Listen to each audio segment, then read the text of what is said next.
자, 영상 다 공유, 어차피 다 공유 드릴 겁니다. 아직 뭐 영상 공유 해주시냐고 묻는 분이 계신데 다 해드릴 겁니다. 걱정하지 마시고.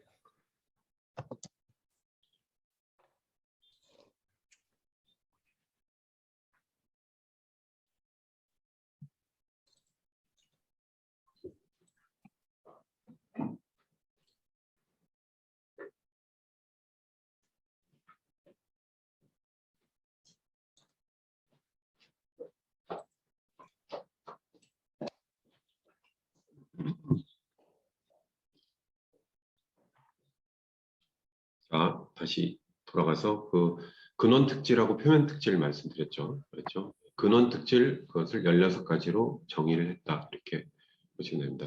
보다 구체적으로는 이 만든 과정을 제가 좀 살펴봤는데 우리가 얘기하는 그 요인 분석 있잖아요. 흔히 많이 들어보셨을 거예요. 어떤 어떤 개념에서 그 개념을 설명할 수 있는 그 핵심적인 그 어떤 요인을 뽑아내는 것이 이제 요인 분석이죠. 예를 들면 사람이 바보 같다라고 얘기했을 때 그 바보임을 구성하는 여러 가지 사고와 행동과 특징이 있을 거잖아요. 그런 것들 뽑아내는 게 이제 요인 분석이 됩니다. 그래서 성격이라는 아주 모호한 그런 개념을 정의하는 데 있어서 요인 분석을 활용해서 요인을 뽑아봤더니 지금 앞으로 말씀드릴 16가지가 나왔다. 이렇게 생각하겠습니다. 네. 자, 다음 장 넘어가 볼게요. 자, 그럼 16PF의 16개 요인이 과연 무엇인가? 네, 자, 하나씩 이제 나오는데, 그게 교재 보시면은, 교재 뭐, 안 읽어 보셨겠죠? 당연히. 네.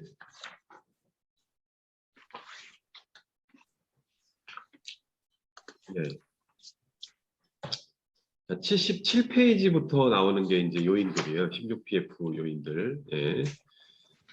연구 방법이 아까 말씀드린 그 요인 분석에 따른 것이고, 77페이지 보시면은, A 요인부터 이 특이하게 그 카텔의 16PF 요인은 알파벳으로 이제 하나씩 이제 붙여 나갔는데 왜 그런지는 제가 모르겠습니다만 A, B, C, D 뭐 이렇게 나가잖아요. 근데 중간에 빠진 것들이 있어요. 이유는 제가 잘 모르겠습니다. 한번 좀 찾아봐야 되겠습니다만 A부터 Q4까지 이렇게 그 규정이 돼 있고, 그래서 이제 교재에도 그렇게 적혀 있죠. 요거는 이제 원문에 있는 교재를 그대로 옮긴 거니까 그냥 믿으시면 돼요. 그리고 한글로 번역한 요인 이름, 온정성부터 나오는 온정성, 사고력, 정서적 안정성 이렇게 나오는 것이 영문 지금 있는 그 뭐 온정성 같은 경우에는 웜스라고 되어 있는데 그걸 번역한 겁니다.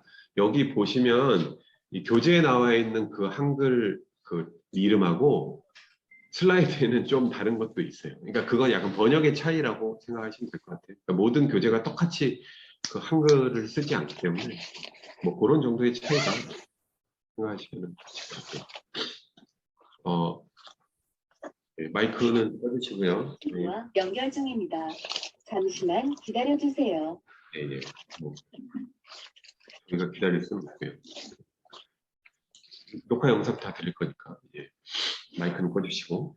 자, 그래서 거기에 16PF 요인들을 종합적으로 제가 이제 한번 정리를 딱 해놓은 겁니다. 그래서 16가지 요인이 딱 나와 있어요. 여기 보시면은 요인 이름하고 알파벳 말씀드린 대로 적혀 있죠. 그 다음에 빅5 요인이라고 돼 있는데, 빅5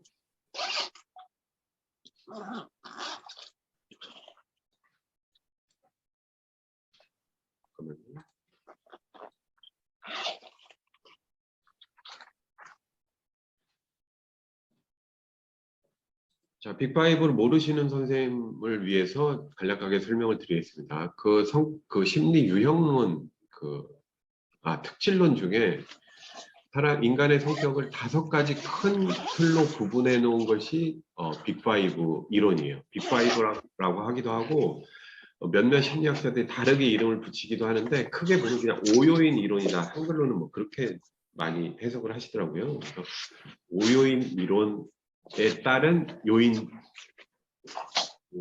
번호가 적혀 있는 거예요. 네. 그래서 왼쪽에 있는 게 16PF의 특질명이고 오른쪽에 있는 게 마이크 꺼주시고요. 어떤 분이 마이크? 잠깐만요. 그거 직접 음소거 해주셔도 됩니다. 그렇죠. 네. 됐네요. 네. 됐습니다. 네. 그래서 16PF의 근원 특질 16가지의 이름이 지금 빅5 큰 5요인 이론에는 어느 요인하고 관계 있다를 여기 표시해 놓은 거예요. 네. 아시겠죠? 또 차차 설명을 드릴게요. 그러니까 우리가 카텔은 특질론적 관점에서 16PF라는 16개 근원 특질을 얘기했는데 그 16개 근원 특질들이 5요인으로 크게 보면 어디에 걸린다를 표시해 놓은 것이라고 생각하시면 돼요. 그러니까 사실 빅5 5요인 갖고도 많은 설명이 되는데 세세하게 들어가면 그 16개로 나눌 수가 있다고 카텔은 본 거죠. MBTI 같은 경우도 우리가 뭐 16개 유형으로 우리가 알고 있지만 MBTI 그 요인 하나에 하위 요인이 여러 개 붙어 있어요. 그 선생님들 중에서 이제 MBTI 중급 이상 따신 분들은 뭐 폼 K나 뭐 폼 M 같은 거 아마 써보신 분도 계실 텐데 예를 들면 이런 겁니다. 우리가 외향하고 내향하고 요인을 이제 구분하는데 우리 그냥 외향하면 MBTI 2라고만 표시가 됩니다만 그 상급자형 검사에 가면 외향의 하위 요인으로 몇 가지가 더 붙어 있어요. 그러니까 예를 들면 대인관계, 뭐 말하기, 뭐 활동성, 뭐 등등 이런 걸로 해서 그 하위 요인들이 쭉 좀 붙어 있습니다. 그러니까 우리가 외향이 나왔는데 뭐 예를 들면 제가 이제 검사를 뭐 많이 하면서 그뭐 케이스들이 이제 많으니까 외향이긴 한데 이 학생은 예를 들면 조용해요. 그러면 어떤 게 점수가 높았던 겁니까? 말하기 말고 대인관계나 활동성의 점수가 높아서 혹은 반대로 어, 다른 요인들에 의해서 견인이 돼서 그러니까 우리가 진짜 찐 외향은 여러 가지가 다 뜨겠지만 약간의 뭐 외내향이 섞여 있는 경우는 요인별로 다르게 분포할 수도 있어요. 뭐 그렇게 보시면 됩니다. 저 같은 경우에도 극내향인데 말하는 걸 아주 싫어하겠죠. 강의 때는 말 많이 할 수밖에 없고, 뭐 그렇게 보면 외향인가 뭐 하고 하는 경우도 있을 수 있을 것 같아요. 뭐 그런 뭐 복잡한 어떤 측정의 문제 이런 게 좀 있을 수가 있습니다. 그래서 제가 이제 16PF를 쭉 요인을 보면서 이거는 왜냐하면 MBTI는 코드로 돼 있지만 이거는 그냥 유형명으로 돼 있잖아요. 특질 명칭으로. 그게 얼마나 이게 그 설명하기 쉽습니까, 사실은. 네? 온정성 하면 이 사람이 얼마나 따뜻한가 뭐 이런 걸 이제 이 부작용이 많네요. 이렇게 하다 보니까 줌은 어차피 녹화를 할 거니까 그냥 끄셔도 돼요. 여기 그냥 보시면 됩니다. 그래서 이제 현장에서 사실은 MBTI 같은 거 그래도 좀 공부가 많이 필요하고 뭐 깊이 있는 해석을 하시려면 정신분석적 접근, 융의 이론까지 보셔야 되는데 선생님들 업이 다르신 분들은 그렇게까지 하실 수가 없을 거잖아요. 그러면 특질론이 저는 많이 유용할 거다. 혹은 뭐 지금 MBTI를 아시는 분들은 그냥 같이 해보시면 될 것 같아요. 그러면 상호 체크가 되고 그런 면이 있으니까 그렇게 보시면 됩니다. 그럼 지금부터 16PF 16가지 근원 특질을 좀 알아보도록 하겠습니다. 자, 질문 있으면 중간중간에 하시고요. 채팅으로 질문을 주셔도 되고요. 온라인에 계신 선생님들은. 자, 첫 번째 이론이 온정성입니다. 온정성은 정서적 친밀감을 얻기 위해서 타인에게 다가가려는 욕구를 반영한다 이렇게 돼 있죠. 그래서 수용과 개방 수준과도 관련이 있다. 그러니까 단지 남들에게 얼마나 친밀감 있게 다가가는가, 감정적인가 이런 것과 관련이 있는 겁니다. 이게 이제 MBTI로 보면은 무슨 유형이 되죠? 여기? TF에 이제 F하고 관련이 있을 것 같아요. 다 잘 아셔서 말씀 안 하실 것 같아요. 그렇죠?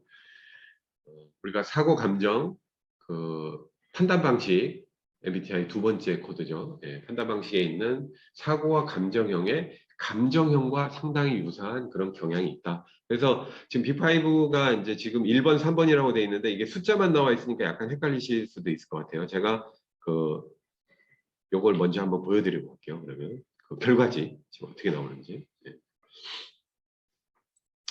요거 나중에 실습할 때 제가 하려고 했는데 요거 일단은 화면 공유를 하고 네, 지금 화면 보이시죠? 다들? 네. 자, 로그인 버튼을 누르면 선생님들이 가지고 계신 아이디 비번을 넣을 수 있는 창이 뜹니다. 그렇죠? 기관명 밑에 확인하시고요. 그리고 로그인을 해보겠습니다. 로그인 된 겁니다. 로그 아웃이 뜨고 관리자라는 이 메뉴가 뜨면 이제 로그인이 된 거예요. 그리고 회원 관리에 가보시면 선생님들이 검사하실 학생들 쪽 리스트가 뜨고 있죠. 제 이름으로 된 검사의 결과가 이미 이제 다 나와 있는 게 있어서 그걸 한번 먼저 보고 가도록 하겠습니다. 자, 다시 여기 이름을 클릭하시면 검사의 분류가 뜨고요. 예, 제일 첫 번째가 인성과 성격 부분이고 맨 마지막에 성격 특질 검사를 누르시면 이렇게 성격 특질 검사가 뜹니다. 성격 특질이라고 이름을 그렇게 만들어 놓은 겁니다. 1호는 16PF고요.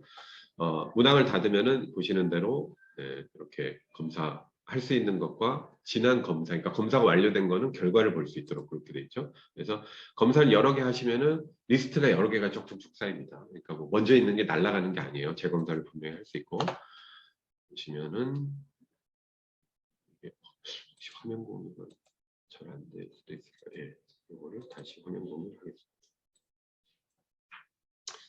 다면적 성격 검사 결과표입니다. 좀 화면이 어둡긴 한데 아마 쓰시는 선생님들은 다 보실 거예요. 검사 소개가 나와 있고 여기에 16개 유형에 대한 그래프가 나와 있어요. 집단 평균과 개인 평균 이렇게 두 가지로 나눠서 보여주고 있고 높은 특질들 보여주고 있고 그렇죠? 점수를 보여주고 있고 그 다음에 16개 특질 유형의 아이콘들을 쭉 보실 거예요. 이게 이제 그 디자인적인 관점에서 우리가 이 유형명, 특질명과 그 가장 연상시킬 수 있는 그런 아이콘을 다 만들어서 넣어놨습니다. 특히 이제 청소년들, 학생들 설명하실 때 이제 좋으시라고 이렇게 있고요. 높은 특질부터 이제 쭉 특성이 나와 있죠. 이거는 교재에 나와 있는 내용하고 많이 유사합니다. 밑에 가시면은 여기 나와 있는 게 성격 모요인이다 이렇게 보시면 되죠. 그래서 지금 여기 보시면 모요인은 외향, 불안, 강인, 독립, 절제성 이렇게 나와 있죠. 네. 외향은 MBTI에서 많이 보시던 단어 그렇죠. 네. 그걸로 요게 이제 1, 2, 3, 4, 5가 번호가 1번부터 5번이라고 생각하시면 돼요. 그래서 아까 교재에 보시면 어떤 특질 유형이 어디 빅5에 몇 번에 걸려 있다가 몇 번에 걸려 있다가 되는 거죠. 그렇죠. 네. 자, 그럼 응용을 한번 해볼까요? 들어가셔서 아까 온정성은 1번, 3번에 걸린다 이렇게 돼 있죠. 그럼 온정성은 1번하고 3번하고 유사하다. 요인이 된다고 말씀드린 거잖아요. 그러면은 외향성이 1번, 그러니까 온정성이라는 게 높고 낮음이 외향성에 영향을 미친다고 돼 있는 거잖아요. 그렇죠? 그럼 온정성이 지금 높은 경우에는 어떻습니까? 대인관계에 이렇게 좀, 예, 좀 친밀하고, 그렇죠? 많이 다가가고 이런 부분이 분명히 있겠죠. 예, 그래서 외향성에 관련이 있다고 이제 자, 밑에 보시면 여기 보시면 온정성 여기 나와 있죠. 예, 그래서 온정성이 높고 높으면 외향성이 높습니다. 이렇게 되어 있습니다. 예. 이 얘기가 뭐냐면 MBTI의 F가 높으면 E가 높다고 보는 거예요. 그렇잖아요. 여기 말로는 그렇게 되어 있습니다. 그래서 우리 MBTI도 잘 어울리는 코드가 있는 것이 E와 F가 잘 어울리고 I와 T가 잘 어울리고 통계상으로 분포가 그 조합이 더 많아요. 네. 그럼 MBTI 안에서도 이제 뭐 그런 게 좀 있습니다. 그래서 뭐 MBTI에 보면 ISTJ가 유형 분포상으로 제일 많고 뭐 낮은 것들이 있잖아요. 뭐 제일 낮은 게 뭔지 잘 기억이 안 납니다. 뭐 INTP가 낮든지 뭐 뭐 그런 게 있을 때 ESFJ 같은 거 좀 잘 안 나오는 그런 유형이 낮은 게 있을 텐데 그것은 곧 약간 뭡니까 희귀한 조합이다라고 이제 약간 볼 수 있는 거죠. 네, 그렇게 생각하시면 될 것 같아요. 그래서 사실상 16pf 검사를 하면 MBTI 유형 코드를 그냥 알 수 있어요. 네, 요 5요인을 통해서 그냥 알 수 있어요. 네, E가 높으면은 외향이고 아니면 I라고 우리가 볼 수 있는 거잖아요. 그렇죠? 요 강인성이 T하고 F입니다. 네, 판단 방식. 네, 많이 유사해요. 근데 100% 유사하다고 볼 수는 없어요. 그러니까 같이 해보시면은 제일 좋을 것 같아요. 제가 보기에는. 그렇죠? 강인성은 이제 뭐 뒤에서 이제 설명을 드릴 거예요. 원정성이 낮으면 강인성이 높다고 이렇게 보는 거잖아요. 그렇죠? 여기 세 번째 보시면 온정성의 이제 지금 16가지 그 특질들이 몇 번에 걸리는지가 여기 다 지금 서머리가 되어 있는 겁니다. 그렇죠? 그 중에 여기 이제 온정성이 이제 1번, 3번이니까 3요인에 지금 나와 있고, 그렇죠? 모든 요인의 점수가 낮을수록 강인성이 높습니다. 그러니까 온정성이 낮으면 강인성이 높다 이렇게 지금 얘기하는 거죠. 예, 강인성이 높으면 MBTI 코드로는 T가 높다 이렇게 생각하시면 될 것 같아요. 근데 그런 식으로 매칭이 되어 있는 겁니다. 다시 자료로 가서 자료를 다시 볼게요. 자, 온정성은 다인관계, 친밀성, 친밀감, 감정적으로 다가가는 그런 스타일이다. 그래서 1요인과 3요인에 걸려 있다. 1요인에는 정방향으로 걸려 있고, 정방향으로 걸려 있고, 3요인에는 역방향으로 걸려 있죠.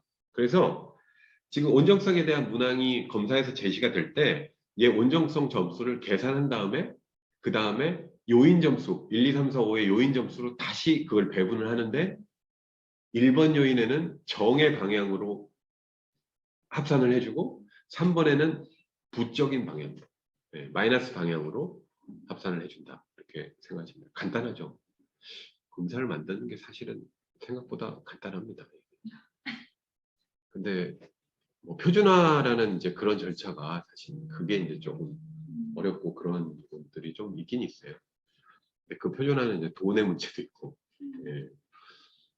그리고 여러 가지 이제 자료 편찬하고 이제 이런 것들이 사실 더 중요한 겁니다. 네. 뭐 문항 설계 못지않게 아웃풋도 사실은 뭐 되게 중요하고 뭐니 뭐니 해도 이제 전산 개발 이런 것들이 더 힘들고 그런 면이 있어요. 자, 두 번째 다음 장으로 가볼게요. 자, A, B, C, D 이렇게 순서대로 갑니다. 이게 우선 그냥 그 영문에 뭐 약자를 따든지 뭐 이렇게 했으면 좋았을 텐데 그냥 그 A, B, C까지 뭐 그냥 나간다 이렇게 보시면 돼요. 사고력은 간단히 말씀드리면 지능이래요, 지능. 근데 지능 측정을 못하니까 그냥 문항으로 지능의 어떤 효용감 이런 것만 측정을 해놓은 거예요. 그러니까 다중지능도 마찬가지죠, 사실은. 그렇죠? 뭐 예를 들면 대인관계지능이나 뭐 자연친화지능 이런 거 어떻게 측정을 하겠습니까? 그게 측정 방식이 좀 달라요. 그러니까 심리검사 방식이지 그냥 테스트 방식은 아니라고 생각하시면 돼요.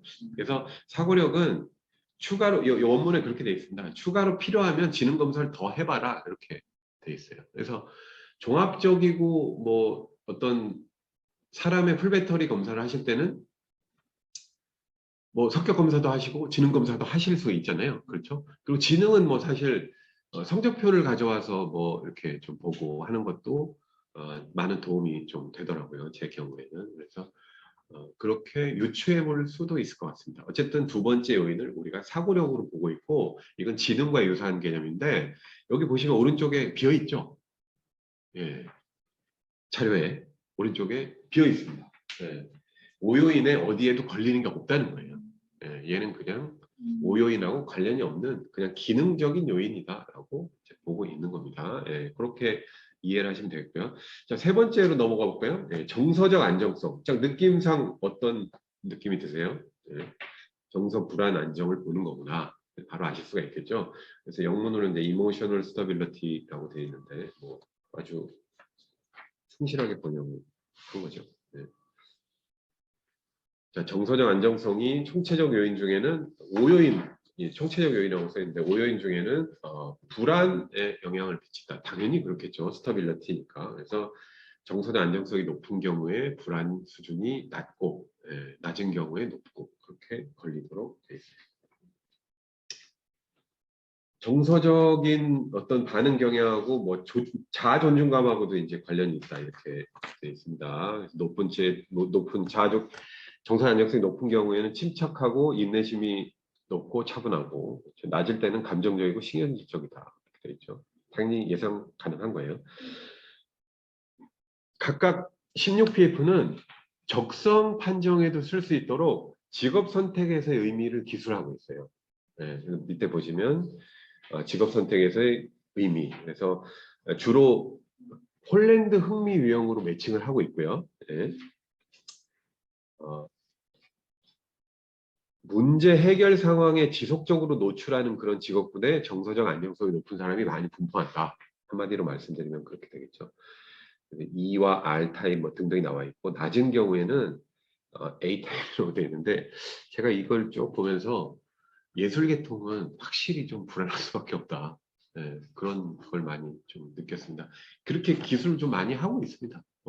선생님들이 외우시기에도 그게 좋으실 수 있을 것 같아요. 예술 A형 하면은 약간 불안한 그런 상상을 한번 해보시면 이렇게 좀 더 와닿으시지 않으실까 생각이 돼요. 그리고 상담에서 쓰실 수 있도록 지금 이제 센터 하시는 선생님도 계시고 하실 텐데 상담 장면에서 이게 높고 낮으면 내담자가 어떤 스타일이다를 얘기하는 거예요. 그러니까 그런 거 좀 당연히 정서의 안정성이 그 낮은 사람의 경우가 많이 그 내담을 하겠죠. 그리고 다루기도 쉽지 않을 거고 뭐 그런 부분을 말씀드리는 겁니다. 정서 안정성은 그 총체적 요인 5요인의 두 번째 고불안 저불안에 걸린다.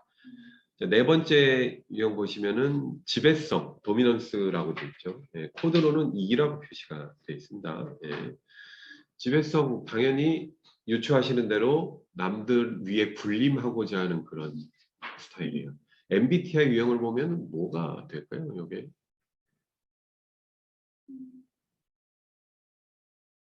E하고 T하고 붙으면 좀 그렇게 되는 경우가.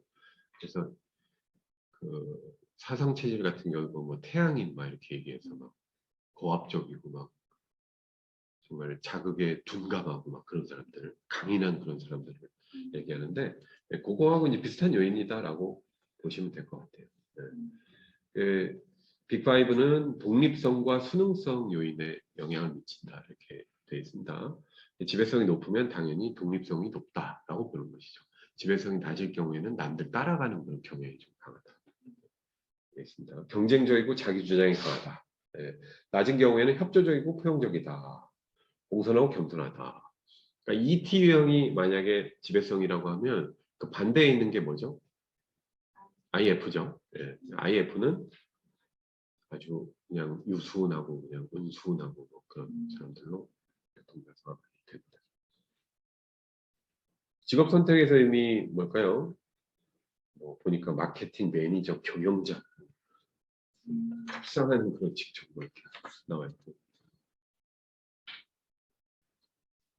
낮은 경우에는 이제 개인 접촉이 적은 일을 하는 것이 적합하다. 있습니다. 거기 보시면 현실형과 사회형 이런 경우. 그러니까 지배성이 높은 사람들은 사실 대인에는 이 타입이라고 하지만 대인에서는 그렇게 좋은 점수를 못 받는 경우도 많아요. 우리가 그런 사람들 좀 싫어하잖아요. 좀 고압적이고 막 주도적이고 막 그런 사람들. 요즘엔 특히 좀 더한 것 같아요. 자, 다섯 번째 요인이 그렇죠. 다섯 번째 요인이 정렬성이라고 이 파워포인트 상의 자료상의 정렬성이라고 돼 있잖아요.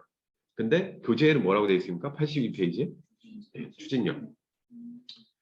정렬적으로 추진한다. 네, 그래서 이렇게 그 번역을 좀 달리 해놓은 것 같아요. 뭘로 기억하셔도 관계 없습니다. 그냥 대부분의 이 16페이지 특질 요인들이 그냥 단어 자체로 그냥 딱 와닿게 그렇게 돼 있는데 몇 개만 달라요. 뭐 은폐성 뭐 이런 건 잘 많이 안 쓰는 그런 단어이기 때문에 뭐 조금만 보시면은 뭐 되긴 하는데 뭐 추진력 하면은 뭔가 이렇게 에너지가 강해서 그 추진력이 강하다 이런 느낌이 들죠. 네, 그렇게 이해하시면 되실 것 같아요. 추진력이 높으면 자 이거 이제 조금 보시다 보면 아 이게 몇 번 요인에 걸리겠구나 아마 아시겠죠. 그렇죠. 예, 그러니까 추진력이 강하다 그러면 1번 뭐죠? 외향성이죠. 예, 외향성. 자료 다시 한번 보여드릴까요? 자, 예. 자, 1요인 외향성, 2요인 불안, 3번 강인 수용성, 4번 독립 수능성, 5요인이 절제와 방종이다. 이렇게 보시면 됩니다. 절제 방종은 MBTI로는 뭘까요? 여기 몇 번째 코드일까요? 네 번째 코드가 되겠죠? J타입과 P타입. 예. P타입은 어떻습니까? 자유분방. 예. J타입은 철저한 계획. 그래서 이제 저기 방종이라고 쓰니까 조금 부정적인 의미가 나오는데 절제가 좀 오히려 막 더 좋은 느낌으로 들고 근데 여기는 제 생각에는 고불안 저불안 빼고 나서는 우열 관계는 없는 것 같아요. 예. 우리가 MBTI도 그 우열로 보지는 않잖아요. 그렇기 때문에 그냥 특징이다라고 보시면 되고 근데 고불안 저불안은 확실히 좀 어떤 가치 판단이 좀 들어있는 거라고 봐야죠. 네. 그래서 MBTI에는 사실 뭐 가장 큰 특징인데 뭐 저는 이걸 단점이라고 말하기는 싫습니다만 이상 행동 그러니까 이상 심리 불안 이런 거에 대한 판단을 할 수가 없잖아요. 그렇죠? MBTI로는 그래서 MMPI를 이제 많이 활용하는 게 됩니다. MMPI는 완전하게 좋고 나쁨이 거의 구분이 되죠. 진짜 나쁜 걸 구분해내려고 만든 검사기 때문에. 네. 예. 그 MMPI를 다루시는 선생님 계신가요? 지금 예. 간이 검사도 있고 한데 그게 이제 검사가 워낙 해석이 크리티컬한 면이 있어서 이제 자격을 많이 엄격하게 관리를 하고 있고 예. 근데 그걸 해보면 상당히 재미가 많이 있습니다. 근데 그것까지 필요한 사람이 앞에 안 나타나길 바라셔야 되겠죠. 네. MBTI는 뭐 그냥 모든 사람에게 다 할 수 있습니다. 사실 MBTI가 불안한 걸 측정하지 않기 때문에 예를 들면 외향과 내향도 외향인데 불안한 사람과 안정한 사람이 있을 거잖아요. 내향도 불안과 안정이 있어요. 그러면 그건 이 아이로는 외내향으로는 구분 못하는 거거든요. 외향인데 안정적이면 어떻겠습니까? 뭐 사회생활이 뭐 엄청나게 이제 자유 넓고 그렇죠. 드러내려고 하고 그런데 외향인데 불안해지면 어떻게 되겠습니까? 폭력적이지 않다. 그렇게 얘기를 하고 내향이 안정적이면 아주 조용하고 차분하니 뭐 집중 잘하고 뭐 분석 잘하고 뭐 이렇게 하겠습니다만 내향이 불안하면 어떻습니까? 우울해질 수 있는 그런 질환이 있습니다. 그래서 외향 불안은 폭력성 외부로 나타나는 부정행위고 내향 불안은 자기 스스로를 공격한다 이렇게 얘기하는데 외향도 불안 우울증이 있을 수는 있으니까 그건 아마 내향의 그런 면에 따른 우울증인지 아니면 뭐 외향도 그게 가능한 건지 그거는 제가 잘 모르겠습니다. 하여간 교본에는 외향 불안은 폭력이고 내향 불안은 스스로를 공격하는 우울로 표출된다 이렇게 그래서 더 위험한 거죠. 다른 사람 때리면은 어떻게 됩니까? 자기가 죽진 않잖아요. 그렇죠? 반격을 받아서 죽을 수 있네요. 감옥에 가거나 내향의 불안이 극도로 심해지면 이제 스스로를 공격해서 스스로를 없애버리기 때문에 그런 안 좋은 면도 있어요. 어쨌든 이제 부정 측정, 이상 행동 측정은 이제 MMPI로 하고 MBTI는 그게 없고 근데 B5에는 어느 정도로 재고는 있다. 불안으로 이렇게 좀 특징을 이렇게 이해하시면 되실 것 같아요. 다시 자료로 넘어가 보겠습니다. 예, 지금 추진력 말씀드리고 있죠. 그래서 높으면 활동적이고 적극적이고 열정적이고 낮을 때는 세심하고 진지하고 직업 선택에 있어서 추진력이 높은 경우에는 동시에 여러 가지에 집중하는 직업 뭐 이런 거를 얘기를 하고 있어요. 그렇지 않은 경우에는 아주 그냥 신중한 의사결정이 필요한 그런 직업이다. 그러니까 추진력이 높다에는 어느 정도 약간 섬세하지 못함이라는 게 좀 내포되어 있는 것 같기도 해요. 네, 그렇습니다. 그래서 걔는 1번하고 5번에 걸린다. 5번 뭐죠? 절제방종이죠. 얘가 높으면은 뭐가 높겠습니까? 둘 중에 방종이 높겠죠. 방종이. 예. 도덕성 이제 그 다음. 자, 넘어가셨군요. 네, 넘어가 봅시다. 도덕성이 이제 룰 컨셔스니스. 영어로 보니까 더 확실하죠. 그렇죠. 네. 규칙을 철저하게 지키려고 하느냐, 그렇지 않느냐, 이걸 보는 겁니다. 그래서 절제방종이라는 오요인의 5번째 걸리고 있고, 높을 때의 특징은 권위를 존중하고 전통과 규칙 기준을 강하게 내면한다. 낮을 때의 특징은 격식에 얽매이지 않는다. 이렇게 돼 있는데, 이것도 응용해 보면 MBTI는 뭐가 걸릴 것 같으세요? 네? 맞네요. 피해 걸리고 또 있다면 맞아요. 네. T타입에 그런 게 있어요. 약간 꼰대 스타일. 네, 아시죠? 네, 그래서 기존의 방식을 고수하느냐 아니면 유연하게 하느냐 이런 것도 있고, 그리고 S와 N에도 약간 걸릴 수가 있어요. N타입은 어떻습니까? 좀 N타입이 직관 추상이잖아요. 그렇죠? S는 어때요? 현실, 뭐 딱 어떤 뜬구름 잡지 않는 그런 스타일이라고 얘기하잖아요. 네, 그래서 규칙에 대한 어떤 개념이 더 강하고 N타입은 상대적으로 좀 더 자유롭고 뭐 그런 부분이 있습니다. 그렇게 볼 수 있어요. 그러니까 MBTI를 놓고 똑같은 사람의 이 16PF 결과하고 MBTI를 놓으면 그런 것들이 잘 비교가 되겠죠. 그렇죠. 네, 그래서 좀 더 세세하게 이제 구분을 할 수 있는 그런 면이 분명히 있습니다. 저는 뭐 그런 검사를 하고 거기다 MMPI까지 하니까 정말 막 이 사람의 애환과 막 내면이 막 보이더라고요. 예. 부모님의 슬픔이 보이고, 예. 그러니까 이제 MMPI에서 부정적인 게 특히 이제 반사회성이 뜨거나 히스테리 같은 것 뜨면은 주변 사람들이 너무 고생을 많이 하거든요. 그러면 이제 얼마나 참 고생이 심했겠나 그런 생각도 듭니다. 그런 걸 이제 내담자한테 이렇게 그 말씀을 던져주시면 상당히 통찰력이 있는 상담자라는 소리를 들으신 거죠. 제가 신경을 잘 안 써서 그런가 모르겠는데 이 동네가 소음이 참 심하군요. 예, 그냥 있을 때는 잘 몰랐는데 이게 이면도로인데 사실 공사를 많이 하고 그래도 이게 대로변보다는 되게 조용한 그런 안쪽에 들어와 있는데 좀 소음이 좀 있네요. 자, 사회적 대담성, 민감성까지 하고 잠시 쉬었다 하실게요. 조금 시간이 많이 지나고 있는데, 자, 사회적 대담성은 소셜 볼드니스, 담대하다. 이제 그렇게 얘기를 많이 하죠. 네, 그래서 마찬가지로 걸리는 빅5 이론은 1번, 4번 요인 이렇게 독립성, 수능성, 외향성, 내향성에 영향을 미친다 그렇게 돼 있고, 높은 경우에는 도전과 모험을 좋아하고 위험을 감수하는 경향이 있다. 네. 낮은 경우에는 내성적이고 주목받는 것을 회피한다. 요걸 보면서 제가 그런 생각을 했어요. 익스트림 스포츠 같은 거 하는 사람들 있잖아요. 예, 도전과 모험을 즐기는 경우. 이게 이제 당연히 많이 엄청나게 이제 뜨겠죠. 그렇죠? MBTI로 보면은 외향도 뜨고 그럴 거예요. 그리고 P도 저는 뜰 거라고 생각을 하고 있어요. 근데 외향이 이제 극외향이 돼야 되는 거죠. 이렇게 되는 거죠. 저건 또 뭐?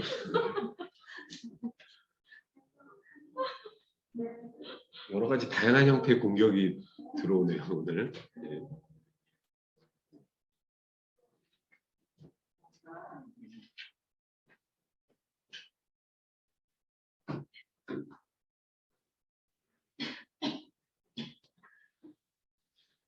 나름의 마케팅 활동을 하는 거니까요.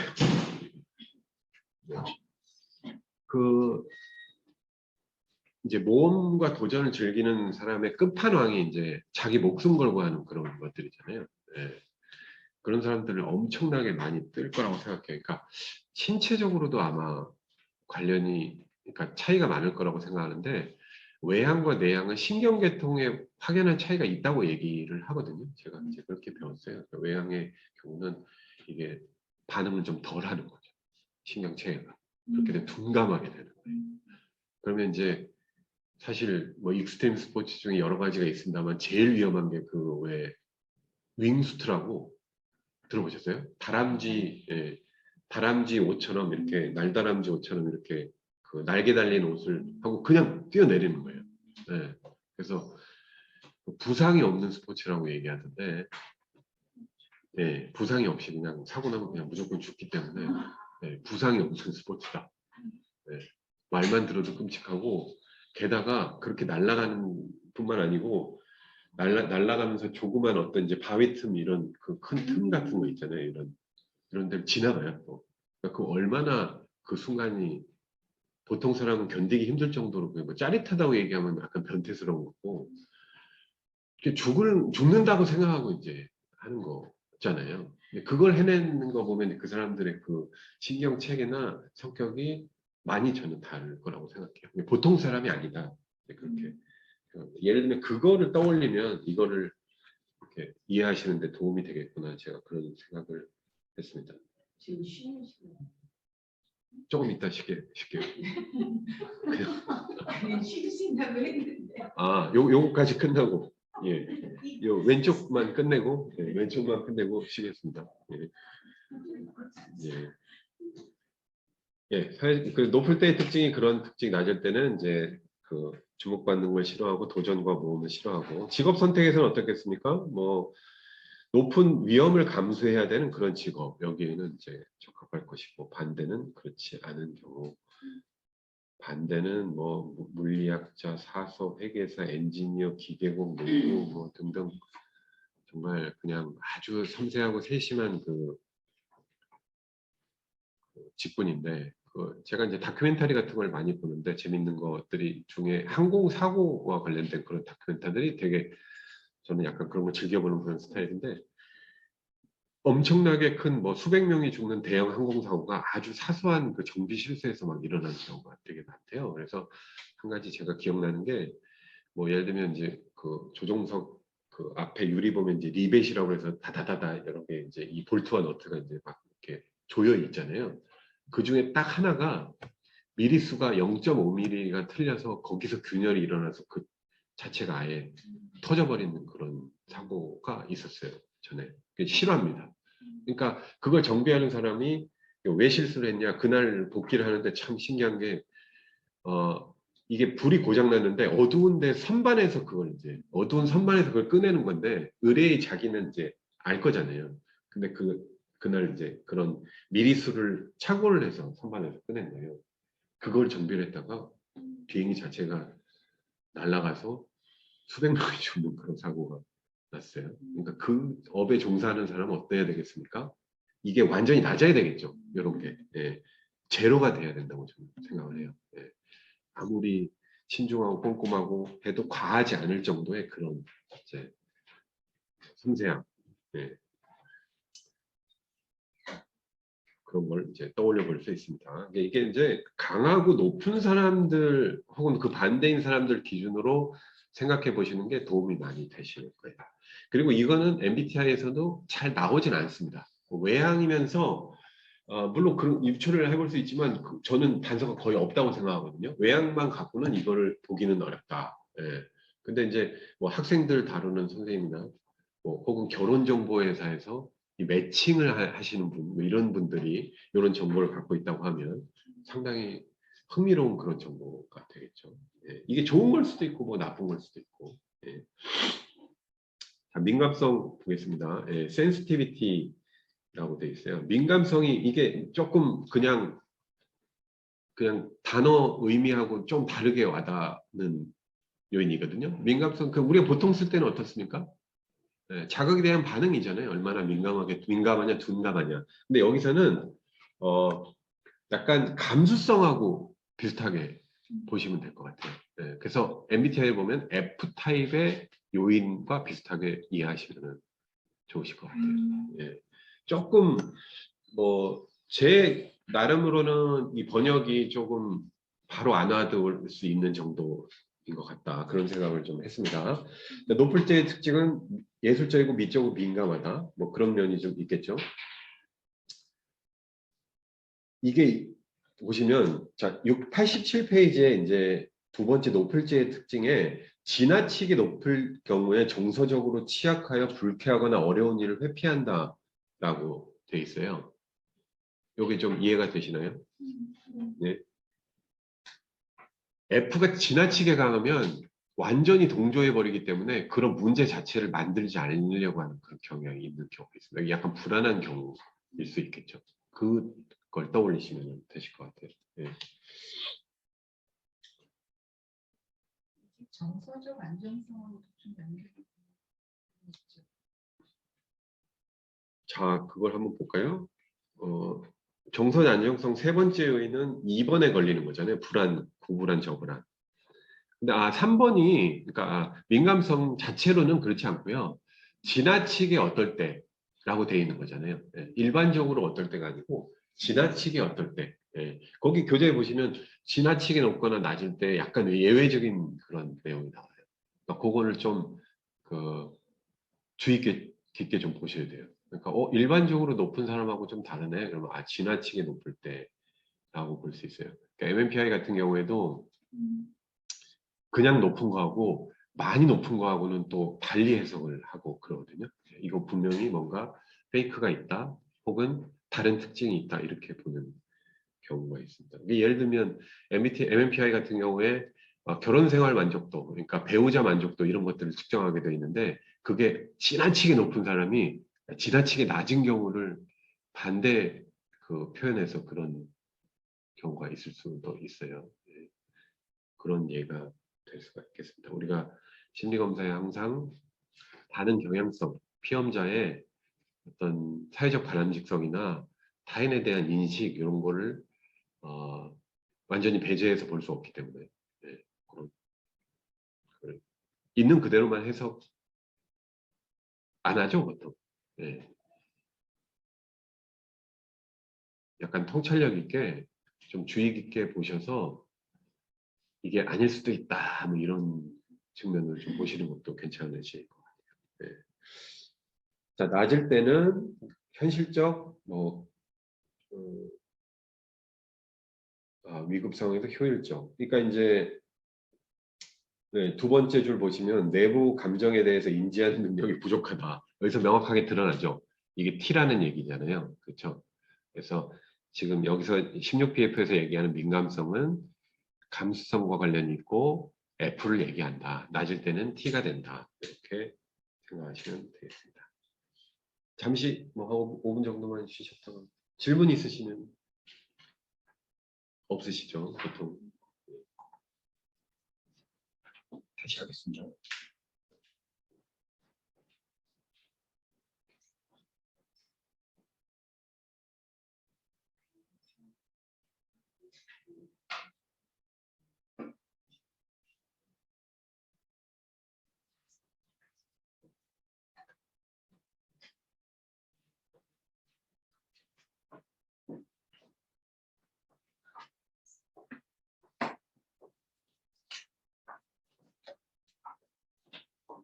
그 책으로 교재기는 했고요.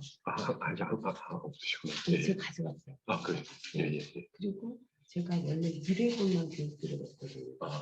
그래서 속으로 말씀드렸는데 제가 다음 주, 그다음 주는 못 들어서 영상을 주신다고 했잖아요. 예. 어디에다가 입금하죠, 교육은? 맞아요. 예. 그러게. 원래 그 인간과학 연구소 밴드에 그게 공지가 돼 있었는데 예, 근데 그- 그게 링크로 들어가야 되는데 예. 그게 못 찾아가지고. 지금 인간과학 연구소 밴드 회원 아니신 분 계신가요? 어디서 오셨죠? 거기 그냥 저 대표님한테 그냥 연락. 그냥 연락하셨나요? 네. 어떻게 그냥 연락을 해서 그게 어디 사이트에서 이 진로 작성 검사를 보고 예. 그냥 대표님께 전화드려서 이거 저도 쓰고 싶은데. 예. 그러면 사용자 단톡방에 네. 들어와 계신 예. 이게 채널이 여러 개라 제가 공지를 일괄로 이게 잘 못하겠어요. 그러니까 저희 영상에 예. 나중에 오후에 뭐라고 하세요? 아니면 회차별로 계속 드리고 있어요. 이게 워낙 커서 사이즈가 단톡에 제가 이메일을 왜냐면 이 단톡방에 그 사이즈가 커서 안 올라오거든요. 그러니까 이메일을 남겨주시면 이메일로 메일로 1회차는 들으셨잖아요. 다. 네.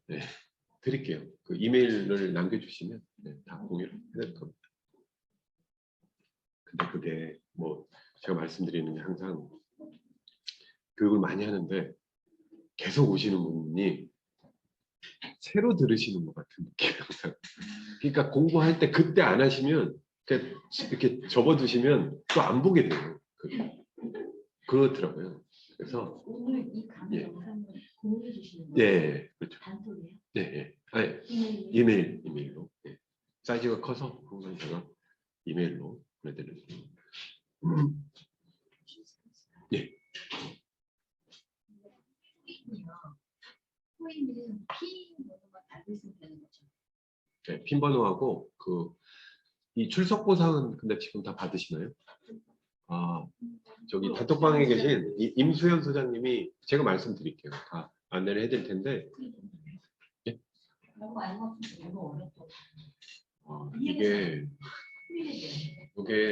제가 이제 심리학을 강의하면서 또 IT 쪽 전문가이기도 하거든요. 이게 궁금해요. 쉬는 시간이니까 잠깐 말씀드릴게요. 지금 이제 블록체인이라는 게 온라인에 막 대세가 되고 있잖아요. 그래서 지금 제일 먼저 달려나가는 데가 게임 쪽 엔터테인먼트죠. 그쪽에는 P2E라고 해서 들어보셨나요? P2E, Play to Earn. 게임을 하면 보상이 나가는 거예요. 그러니까 게임을 하면 왜 우리 뭐 쇼핑하면 마일리지 쌓이듯이 게임하면 보상이 나가고 그게 현금으로 교환이 돼요. 근데 국내는 불법이에요. 전 세계에서 오직 한국하고 중국만 불법이에요. 다른 나라들은 다 하고 있는 거죠. 그래서 우리나라 게임 강국이잖아요. 우리나라 게임 회사들이 뭐 넷마블, NC소프트, 뭐 카카오 이런 데가 국내용하고 해외용을 따로 만들어요. 그래서 그게 탑재되고 안 돼요. 그래서 이제 지금 뭐 정통부인가요? 그쪽에서 지금 P2E를 허용할 것이냐 말 것이냐 한번 P2E라고만 쳐보셔도 이제 검색해 보셔도 다 나오는데 뭐 조만간 될 거라고 저는 생각을 하고 있는데 대세니까. 근데 그런 식으로 어떤 온라인을 활용하면 보상을 주는 그런 게 아주 일반화되고 있어요. 그러니까 예전에 뭐 지금 뭐 우리 그 온라인 쇼핑하면은 보상 코인 쌓이듯이 그거랑 거의 똑같은 겁니다. 실적에 따른 보상. 근데 약간 다른 면은 물론 블록체인은 예를 들어 개인의 신상 정보 같은 것이 포함된 그런 것들은 워낙 보안이 중요하고 개인 정보이기 때문에 그 동의가 중요하잖아요. 그거 때문에 블록체인이 더 활용이 되는 거죠. 지금 이 심리 정보는 사실 어마어마한 개인 정보잖아요. 이건 그냥 신상과는 비교할 수 없을 정도로 뭐 엄청난 개인 정보예요. 그래서 뭐 동의도 받고 뭐 당연히 그렇게 하는 걸로 하고 이제 검사하는 피험자는 이제 하실 테지만 뭐 상담자가 상담을 와서 저 검사 하나 하시죠. 근데 예, 검사하겠습니다. 근데 제 결과는 보지 마세요. 그럴 수는 없잖아요. 그게 다 그렇게 동의하는 걸로 하고 이제 오픈을 하는 거니까 역시 마찬가지로 그것도 온라인이고 그걸 하면 보상을 주고 그 보상이 어딘가에서 쓰이게 그걸 만들 수 있다는 거예요. 그러라고 지금 여기 참여하신 선생님들은 심리코인, 이 RS에듀하고 그 인간과학연구소가 발행한 심리코인을 그냥 보상으로 드리는 거고 그게 어떤 가치를 가질지 나중에 보시면 아시겠죠. 뭐 안 될 수도 있지만 그냥 드리는 거니까 모아두셨다가 지금 사실은 여기 인간과학연구소의 교재 구매는 할인으로 그걸 적용하도록 그렇게 지금 이미 약간 그런 식으로 이제 넓혀가는 거죠. 그래서 상담 받을 때도 그걸 쓸 수 있고 뭐 이렇게 하면 그게 이 우리 심리 그 검사 시장 영역에서의 어떤 재화 통화처럼 되는 거죠. 지금 이제 비트코인이나 이더리움 많이 들어보실 텐데 그게 실제 결제에 쓰인다가 아직은 아니잖아요. 근데 그렇게 될 거라고 보고 있잖아요. 내년 정도부터는 아마 그게 가능해질 거라고 지금 보고 있습니다. 비트코인 하나에 얼마인지 아세요? 모르세요? 지금 이제 2,700만 원쯤 하고 있거든요. 네, 지금 이 시점에서 오늘 현재 비트코인을 하나 가지고 있으면 2,700만 원 바로 바꿀 수 있어요. 네. 이더리움 한 180만 원쯤 하는 거고 그게 예전에 비트코인 초기에 그 비트코인 10개로 피자 한 판 사 먹었다는 거잖아요. 실제로 그렇게 결제를 한 적이 있거든요. 그게 2억 7천짜리 피자가 된 거죠. 네. 그랬던 적이 있었어요. 하나에 뭐 10,000원에 10개 막 이랬던 적이 있었습니다. 근데 그게 지금 블록체인이 앞으로 활성화될 것이다, 아닐 것이다에 대한 의견이 완전히 둘로 나눠져 있어요.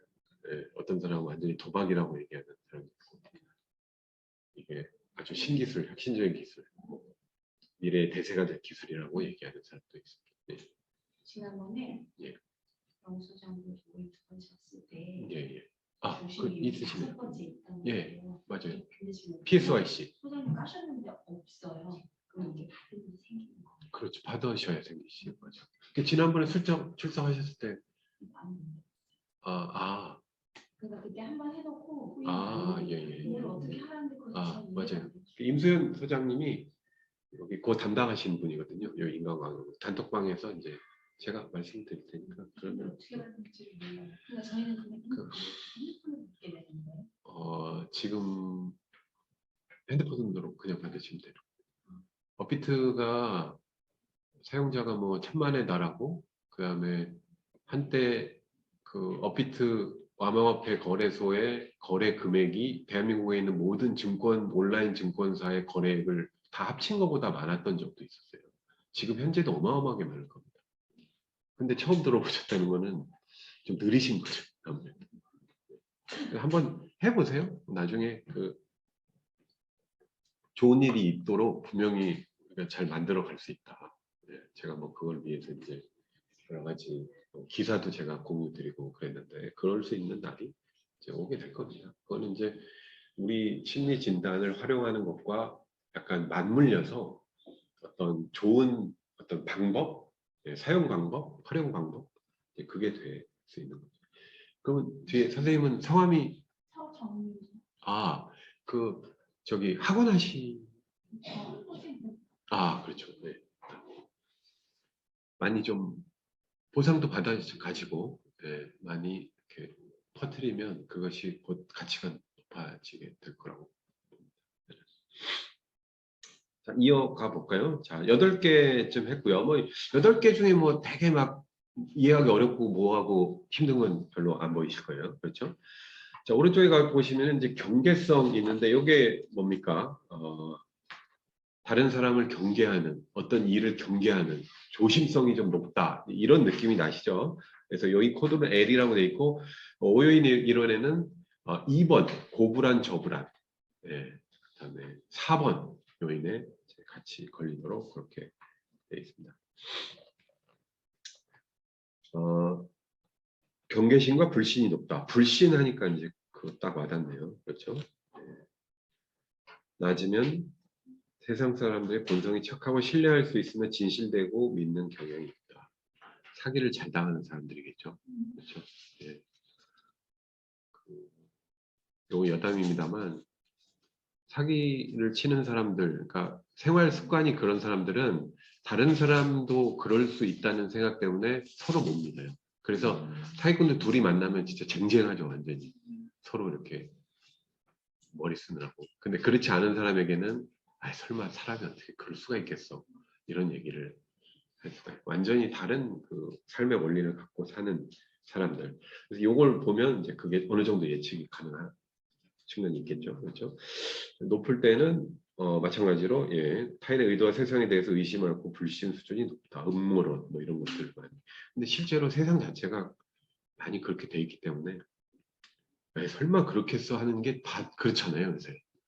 저는 참 이 심리를 다루는 사람으로서 진짜 안타까운 일인데,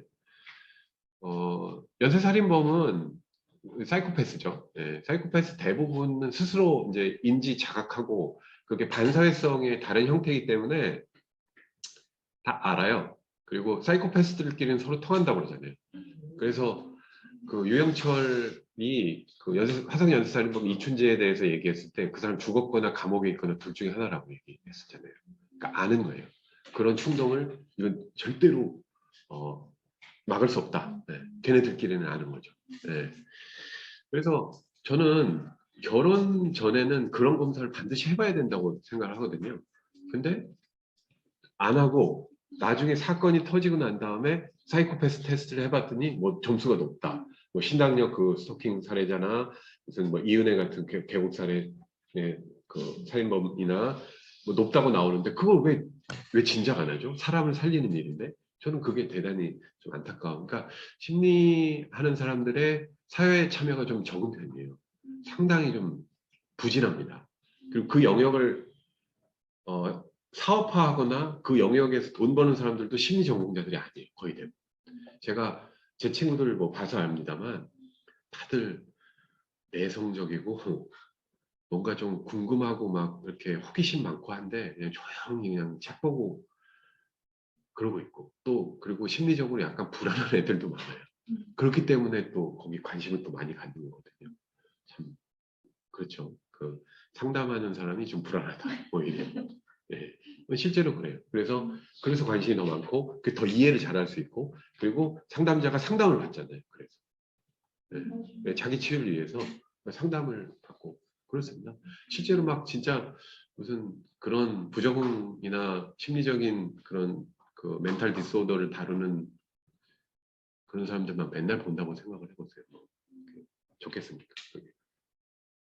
정신과 의사도 마찬가지입니다만 뭐 대부분 상담은 이제 심리학자들이 하기 때문에 좀 그런 분들이 많아요. 하여간 그런 사회 참여가 좀 잘 안 되기 때문에 그 확산이 잘 안 된다. 사실 MBTI가 코드를 찍는 것도 이게 막 마케팅 전문가들이 했으면 순식간에 금방 해버렸을 텐데 한 60년쯤 걸린 것 같아요. 제 생각에.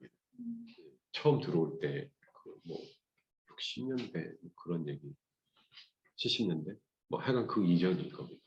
MBTI 연구소도 뭐 제가 뭐 많이 알고 그래서 이제 그런 얘기도 하고 했었는데 그거 어쨌든 보편화하는데 어느 정도 성공을 지금 해내고 있는 거죠. 네. MMPI 같은 게 보편화되면 그런 걸 많이 좀 걸러낼 수 있다. 그래서 결혼 전에는 저는 반드시 그런 걸 해봐야 된다고 생각을 하는데 다들 안 하고 다들 많이 이혼하고 이혼도 엄청나게 많잖아요 지금. 네. 참 무서운 세상이. 네. 그걸 어느 정도 심리학이 해결해 줄 것이다. 저는 그렇게 이제 보고 있는 거죠. 해결해야 된다. 네. 자, 경계성이 이제 그 다음에 낮을 때의 특징은 인내심이 높고 타인을 신뢰하는 그런 경향이 있다. 직업 선택에서는 어떨까요? 직업 선택에서 모든 직업에서 경계성 수준이 평균과 유사하게 나타난다. 이 통계적인 그 기술이고요. 예. 높은 사람에게는 이제 은행 감독관, 치료사, 뭐 변호사, 검사, 군인 정도, 뭐 세금을 다루는 그런 일이나 뭐 등등 그런 거 필요한 게 좀 있을 거라고 생각해요. 경계성 수준이 약간 예술형, 사회형 직업에서 현실형 직업보다 경계성 수준이 약간 높게 나왔다. 그런 통계가 있네요. 현장형은 좀 덜해도 된다. 이렇게 이해하셔도 될 것 같아요. 상담 장면에서의 의미. 경계성이 높으면 치료자와 신뢰의 문제가 있을 수 있다. 네. 뭐 사실 거부하는 그런 경향이 되게 많죠. 사실 상담소에 센터에 가는 것 자체로 많은 부분이 해결이 된 거예요. 거기까지 가려고 하질 않습니다. 특히 이제 뭐 강박증 환자 이런 경우도 치료에 대한 그 거부감이 상당히 좀 큰데 거기까지 문턱을 넘는 게 엄청나게 이제 어려운 일이죠. 주변에서 저는 이 일을 하기 때문에 이제 많이 봅니다만 저 사람 진짜 이상하다 이렇게 낙인을 찍고 계신 분이 있으시잖아요. 없으신가요? 있으시죠. 남편들 어떠신지. 명백하게 이제 장애 성격 문제를 가지고 있는 경우도 분명히 있습니다. 왜냐하면 그 성격 장애 뭐 수십 가지가 넘는데 개별 그 장애 유형별 유병률이 뭐 한 10%가량 됩니다. 강박증만 해도 뭐 8, 9%? 쯤 돼요. 그러면은 10명에 1명이 걸리는 건데 우리 주변에 없겠습니까? 분명히 있겠죠. 근데 검사를 하는 경우는 많이 못 받고 그냥 좀 공통적으로 욕을 하기 시작해요. 입을 모아서 그 사람이 이상하다. 근데 이제 그럴 정도 되면은 이구동성으로 이제 이상하다고 보면 말하는 사람이 이상한 게 아니라 그 행동을 한 사람이 이제 일단 이상하다고 보고 그러면 이제 진단 가능한 그런 그 심리 장애가 아니더라도 그런 경향성이 높은 것도 그러니까 우리가 강박증, 뭐 강박 성향이라고 얘기하는데 뭐 강박성 인격 장애라는 게 있죠. 강박증이 있고 강박성 인격 장애가 있는데 그 범주에 들어가지 않더라도 어느 정도 높은 사람은 생활에 있어서의 분명한 그런 경향성으로 인한 문제가 나타날 거예요. 분명. 그런 것까지 포함하면 상당히 많은 넓은 범주의 사람들이 그런 것을 겪을 것이다. 그런 사람들 속에서 살고 있고 저는 이제 병으로 보기 때문에 접근과 인식이 다릅니다만 그냥 보통 사람들의 상식의 관점에서 보면 이상한 거예요. 싫어하기 시작하죠. 욕하고. 특히 뭐 자기애적 성격 장애나 뭐 강박증 이런 것들은 다른 히스테리 이런 거는 다른 사람을 막 괴롭게 만들기 때문에 욕을 안 할 수가 없습니다. 근데 사실은 도움이 필요한 환자인 거죠. 그런 경우가 이제 되게 안타까운 경우인데 또 상담을 좀 받으려 가려고 하지도 않아요. 힘든 문제죠. 그런 거. 그게 이제 뭐 치료가 일상화 보편화되고 우리가 미국처럼 상담 주치의라고 해야 되나요? 이제 병원도 이제 주치의를 이제 정해놓고 다니듯이 개별 상담도 이제 정해놓고 이제 전담으로 해서 이제 받는 이게 어려운 일 있으면 그냥 가는 거죠. 늘 일상적으로 그렇게 하는 날이 이제 오게 되지 않을까. 실제로 지금 센터들을 생기는 게 어마어마하게 많은데 그걸 쉬쉬하고 이제 갈 때 얘기를 잘 안 하기 때문에 우리가 얼마나 그게 큰지 그리고 결제도 그냥 현금으로 하고 뭐 이렇게 하는 경우가 많아서 좀 안 밝혀지는 경우도 있습니다만 되게 그래도 많이 지금 하고 있다는 얘기가 되는 거죠. 막 어마어마하게 뭐 전국에 뭐 20만 개가 넘는다 뭐 이런 얘기도 나오고 그리고 센터 하시는 선생님들이 돈을 많이 못 버세요. 너무 센터가 많으니까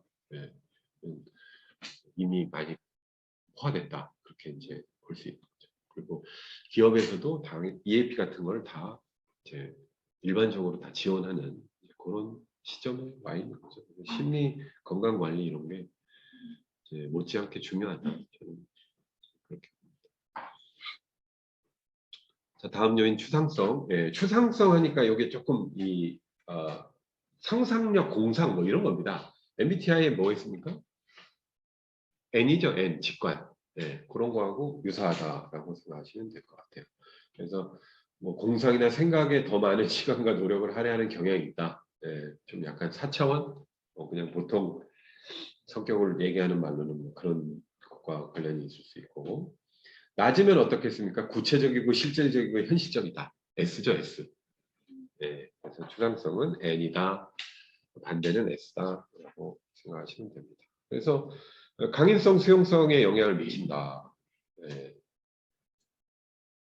TF에도 영향을 미친다는 그런 얘기가 되겠죠. 그렇죠? 또 보면 개방성이 높다는 걸 의미하기 때문에 수용성이 높게 나타난다. 낮으면 현실적이고 실용적이며 강인성이 높게 나타난다. 예. 좀 딱딱한 사람들이 뭐 상상력도 좀 적고 대인도 좀 딱딱하고 친절하지 못하고 뭐 그렇게 보통 나타나는 경향을 얘기하는 거죠. 높을 경우에는 상상과 창의력이 높다. 여기 MBTI N타입이신 선생님 계신가요? 예. 자기 코드는 다 알고 계시죠? 예. N, S와 다른 그 N들의 어떤 상상력, 공상, 예. 뭐 이런 걸 저는 극 S인데 예. 좀 힘들어요. 그러니까 그런 사람들을 자꾸 딴 얘기하고 그러면 예. 좀 힘들어요. 자꾸 딴 얘기로 많이 가지 않나요? 이렇게 발산하는 그런 사고.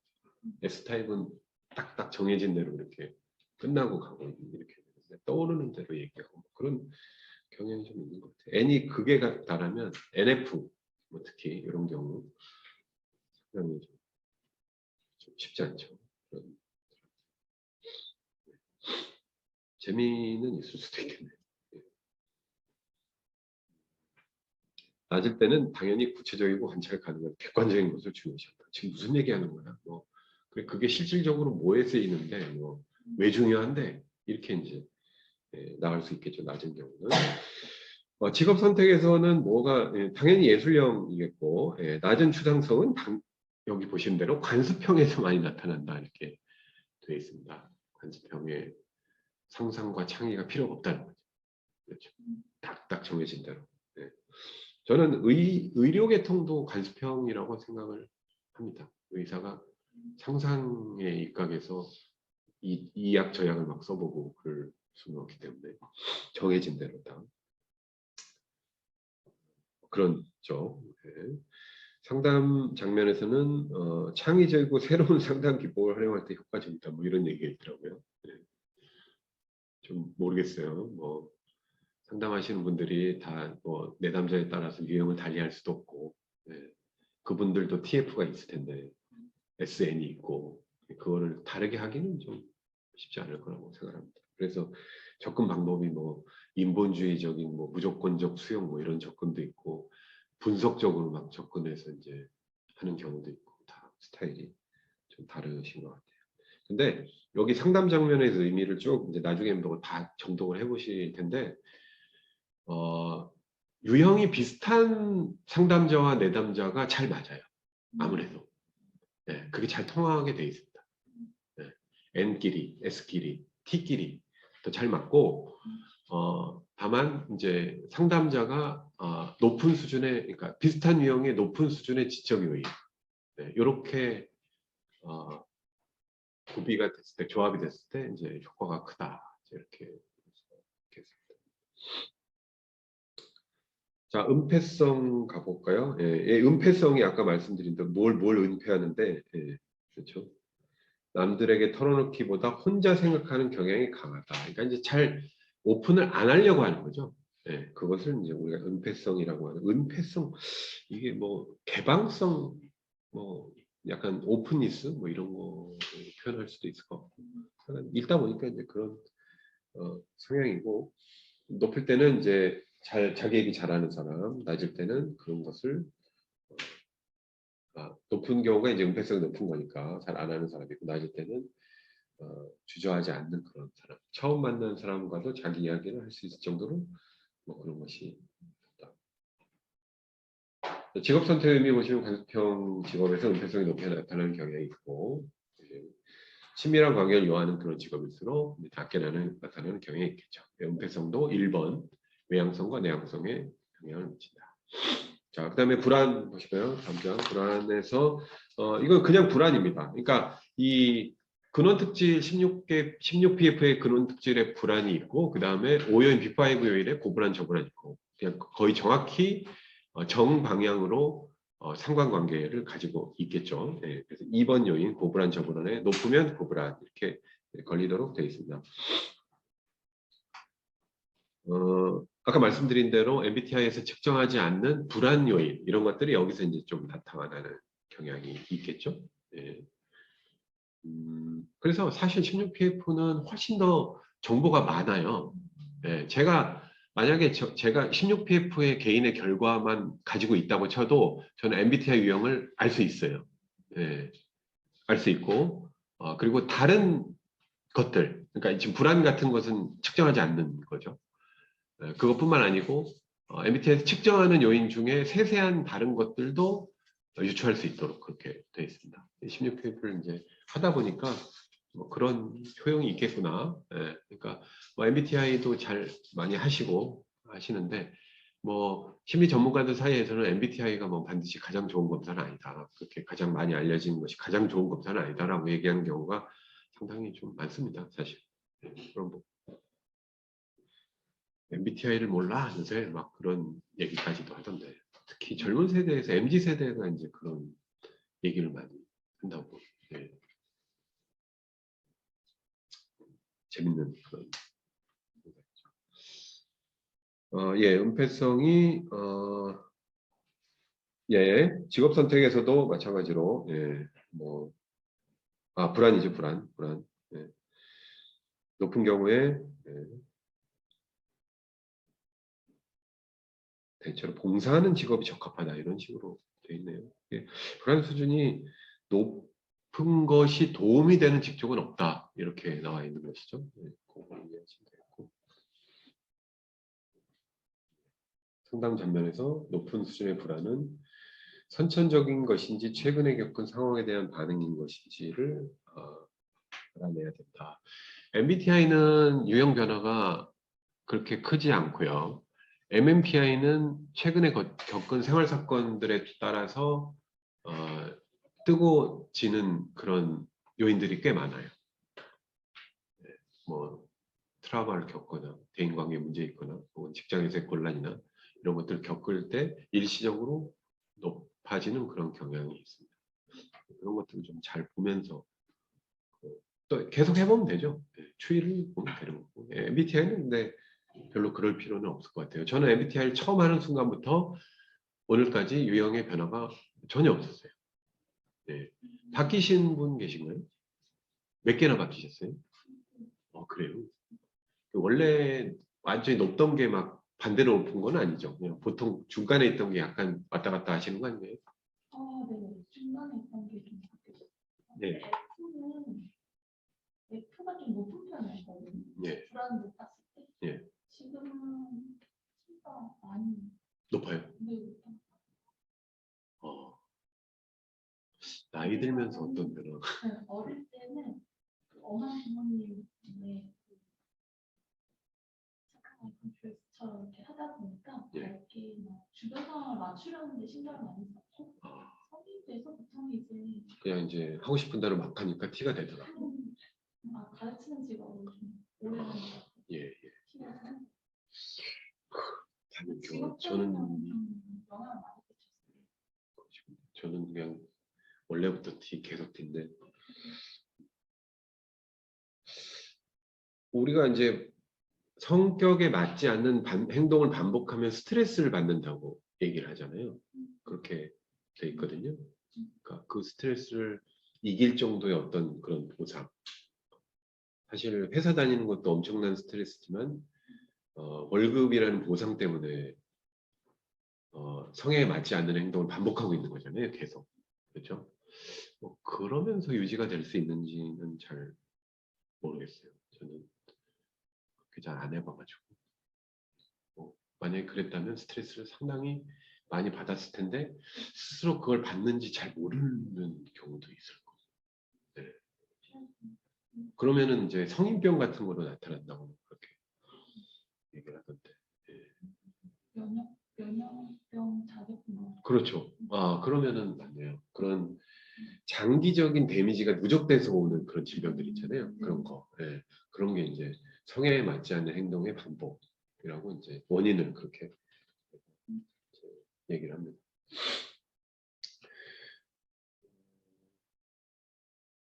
예, 최근에 불안이 높아졌는지 아니면 원래 그런지 그런 걸 좀 살펴보라. 자, 변화에 대한 개방성. 요게 이제 그 은폐성하고 약간 좀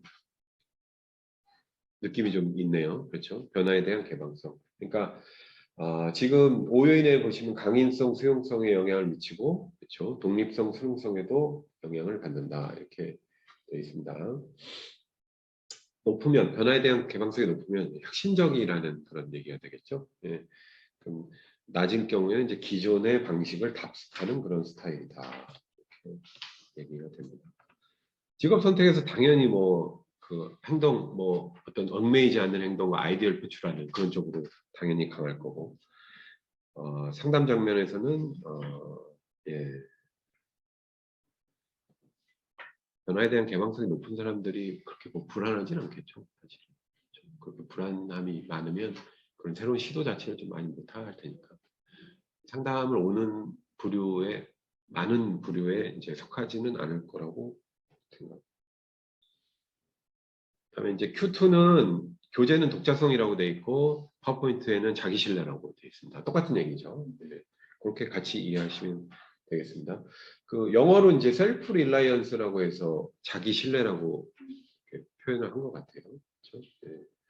자기 자신에 대한 신념이 강하다, 독자적으로 결정하고 행동한다, 혹은 남에게 많이 의지한다. 뭐 그런 차이가 분명히 있을 수가 있겠죠. 네. 그래서 외향성, 내향성에 영향을 미치고, 그렇죠? 네. 높을 때의 특징은 자주성을 중요하게 생각한다. 아무 얘기도 하지 마. 내가 그냥 나는 내 방식대로 할래. 그런 것이고, 낮은 경우에는 그런 사람의 의사결정을 많이 물어보는 그런 경향이 있다. 직업 선택에서도 이제 독자성이 높은 경우에는 아무래도 전문직 같은 스타일이 많을 것이고, 낮은 경우에는 같이 일하는 그런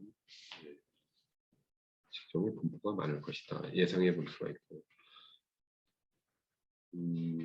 독자성은 이제 상담 장면에서는 상담치를 수용하고 치료자를 따를지 뭐 그런 것들이 중요한 요인이다. 이렇게. 다음에 Q3는 완벽주의라고 되어 있습니다. 우리가 얘기하는 완벽주의하고 또 똑같다고 생각하시면 됩니다. 성격 표현 단어 중에는 타입 A라는 게 있죠. 네, 지나치게 완벽함을 추구하는 그런 경향. 강박 성향에도 완벽주의가 포함이 되어 있습니다. 그건 불안에 기인한 거지만 완벽주의처럼 보일 수 있겠죠. 사실은 안 좋은 건데 그게. 오요인을 보면 절제 방종의 핵심적인 역할을 하고 자기 수양, 자제, 충동 통제 뭐 이런 것들. 낮으면 체계적이지 못하고 준비성이 부족하다 이렇게 얘기를 합니다. 완벽주의가 불안하게 되면은 우리가 강박 성향, 강박증 이렇게 얘기를 하죠. 강하면 이제 강박성 인격 장애가 되는데 아이러니하게도 완벽을 추구하기 때문에 전혀 완벽하지 않게 되는 정말 아이러니야. 네, 그러니까 우리가 어떤 의도를 갖고 어떤 행동을 하는데 그 의도와 완전히 반대되는 결과를 아주 신뢰롭게 얻을 수 있는 그런 행동을 반복하는 그런 경향이 됩니다. 그러니까 사람이 의도대로 사라지느냐? 저는 아니라고 생각해요. 네. 그리고 그런 사람들은 병이기 때문에 얘기를 해줘도 잘 모릅니다. 완벽주의, 나는 완벽해야 돼 하면서 하는데 그 완벽주의 때문에 완벽하지 못하게 된다. 알아듣기가 좀 어려워요. 네. 그러니까 상담할 때도 제가 많이 느끼는 게 정말 사람이 이렇게 힘들고 어려운 존재인가. 네. 그런 거를 과연 바뀔 수가 있겠는가. 상담이 그런 역할을 할 수가 있느냐. 최후의 보루가 상담인데 사실은 쉽지 않죠. 그 위에 다른 거, 뭐 약이든 뭐든 이런 걸로 치료할 수 있는 거는 절대 아니라고 좀 생각을 합니다. 그게 행동과 성격을 바꾸는 거기 때문에 얼마나 많은 노력과 반복이 또 필요하겠어요. 네. 그게 참 사람을 어렵게 만드는 그런 게 되는 거죠.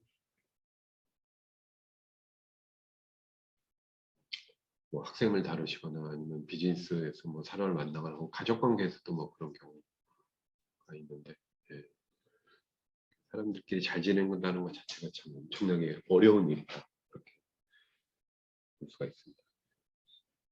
이게 명백한 어떤 단점이 있어서 그게 장애라고 표현될 수 있는 경우는 그나마 차라리 진단이라도 할 수 있으면 나은데 유형이 달라서 N과 S가 완전히 사고방식이 다를 거잖아요. 이걸 갖고 이제 하기 시작하면 그건 진짜 답이 없죠. 왜냐? 다 맞는 얘기가 되기 때문에 뭐 나무보다 숲을 봐야지 왜 이렇게 세세하게 뭐 쪼잔하게 작은 거에 집착해 뭐 그렇게 N이 얘기를 할 거고 S는 이제 이게 안 보여? 뭐 이렇게 하겠죠.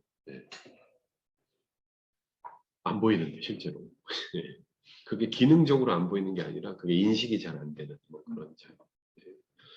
무수히 많은 이 대인의 그 문제라고 해야 되나 이제 그런 게 많습니다. 그래서 이제 결혼정보회사 같은 데도 이제 저희가 활용을 권고하고 그러고 있는데 사실 몇 군데 보내봤어요. 근데 아직은 그런 걸 생각하지 않고 있다는 답이 한 군데에서 왔는데 왜 생각 안 하냐? 고객들이 안 원하는 거예요. 그거.